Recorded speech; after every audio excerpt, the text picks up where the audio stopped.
ಕಾನೂನು ಸೇವಾ ಪ್ರಾಧಿಕಾರದ ನಿರ್ದೇಶನದಂತೆ ಈ ಒಂದು ನಮ್ಮ ನಾಗಮಂಗಲ ತಾಲೂಕು 4 ನ್ಯಾಯಾಲಯಗಳಲ್ಲಿ ಲೋಕ ಅದಾಲತ್ ಕಾರ್ಯಕ್ರಮವನ್ನು ಹಮ್ಮಿಕೊಂಡಿದ್ದು, ಈ ಒಂದು ಕಾರ್ಯಕ್ರಮದಲ್ಲಿ 4 ನ್ಯಾಯಾಲಯಗಳಿಂದ 4 ನ್ಯಾಯಾಧೀಶರು ಮತ್ತು ವಕೀಲರೆಲ್ಲರೂ ಸೇರಿ ಇವತ್ತು ಒಂದು ರಾಜಿ ಸಂಧಾನವನ್ನು ಮಾಡಿದ್ದೇವೆ. ಈ ಪ್ರಿನ್ಸಿಪಲ್ ಸೀನಿಯರ್ ಸಿವಿಲ್ ಜಡ್ಜ್ ನ್ಯಾಯಾಲಯದಲ್ಲಿ, ಅಂದರೆ ನಾನು ಪ್ರಿಸೈಡ್ ಮಾಡಿದ್ದ ನ್ಯಾಯಾಲಯದಲ್ಲಿ ಒಟ್ಟು 118 ಪ್ರಕರಣಗಳು ರಾಜಿ ಸಂಧಾನದ ಮೂಲಕ ಇತ್ಯರ್ಥಗೊಂಡಿವೆ. ಅದೇ ರೀತಿಯಾಗಿ ಅಡಿಷನಲ್ ಸೀನಿಯರ್ ಸಿವಿಲ್ ಜಡ್ಜ್ ಕೋರ್ಟ್ನಲ್ಲಿ 42 ಪ್ರಕರಣಗಳು ಇತ್ಯರ್ಥ ಆಗಿದೆ. ಪ್ರಿನ್ಸಿಪಲ್ ಸಿವಿಲ್ ಜಡ್ಜ್ ನ್ಯಾಯಾಲಯದಲ್ಲಿ ಒಟ್ಟು 99 ಪ್ರಕರಣಗಳು ಹಾಗೂ ಅಡಿಷನಲ್ ಕೋರ್ಟ್ ಜೂನಿಯರ್ ಡಿವಿಷನ್ನಲ್ಲಿ ಒಟ್ಟು 24 ಪ್ರಕರಣಗಳು ಇತ್ಯರ್ಥ ಆಗಿದೆ. ಒಟ್ಟು 283 ಪ್ರಕರಣಗಳು ಇವತ್ತಿನ ದಿನ ನಾವು ಇತ್ಯರ್ಥ ಮಾಡಿದ್ದೀವಿ. ಈ ಎಲ್ಲ ಪ್ರಕರಣಗಳು ಚಾಲ್ತಿ ಇದ್ದ ಪ್ರಕರಣಗಳು, ನ್ಯಾಯಾಲಯದಲ್ಲಿ ವಿಚಾರಣೆಗೆ ಬಾಕಿ ಇದ್ದ ಪ್ರಕರಣಗಳು. ಈ ಪ್ರಕರಣಗಳನ್ನು ಇವತ್ತು ಸಂಧಾನದ ಮೂಲಕ ಇತ್ಯರ್ಥಪಡಿಸಿದ್ದೇವೆ.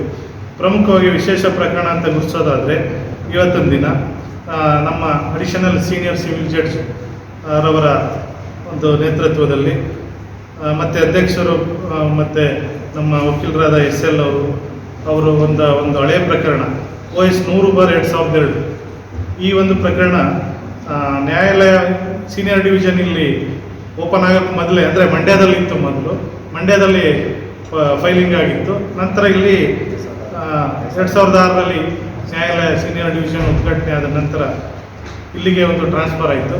ಆ ಒಂದು ಪ್ರಕರಣವನ್ನು ಇವತ್ತು ರಾಜಿ ಸಂಧಾನದ ಮೂಲಕ ಇತ್ಯರ್ಥಪಡಿಸಿದ್ದೇವೆ. ಅದೇ ರೀತಿ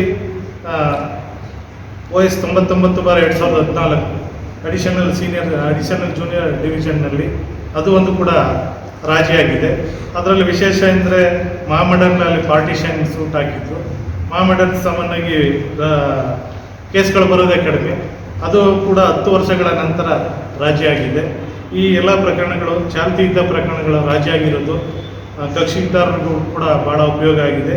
ಜೊತೆಗೆ ಅತ್ಯಂತ ಮುಖ್ಯವಾಗಿ ನ್ಯಾಯಾಲಯದ ಒಂದು ಸಮಯ ಉಳಿತಾಯ ಆಗಿದೆ ಅಂತ ಹೇಳ್ತಾ, ಈ ಒಂದು ರಾಜಿ ಸಂಧಾನದ ಮೂಲಕ ಪ್ರಕರಣಗಳನ್ನು ಇತ್ಯರ್ಥಪಡಿಸಿಕೊಂಡ ಎಲ್ಲ ಕಕ್ಷಿದಾರರಿಗೂ ಹಾಗೂ ಇದಕ್ಕೆ ಸಹಕರಿಸಿದ ಎಲ್ಲ ವಕೀಲ ಬಂಧುಗಳಿಗೂ ಮತ್ತು ತಾಲೂಕು ಆಡಳಿತ ಹಾಗೂ ಮುಖ್ಯವಾಗಿ ಈ ಒಂದು ಅದಾಲತ್ ಪ್ರಯುಕ್ತ ಹೆಚ್ಚಿನ ಒಂದು ಪ್ರಚಾರ ಕೊಟ್ಟಂಥ ಮಾಧ್ಯಮದವರಿಗೆ, ಪೊಲೀಸ್ ಇಲಾಖೆಯವರಿಗೆ ಎಲ್ಲರಿಗೂ ಈ ಮೂಲಕ ನಾನು ಧನ್ಯವಾದಗಳನ್ನು ತಿಳಿಸ್ತೇನೆ.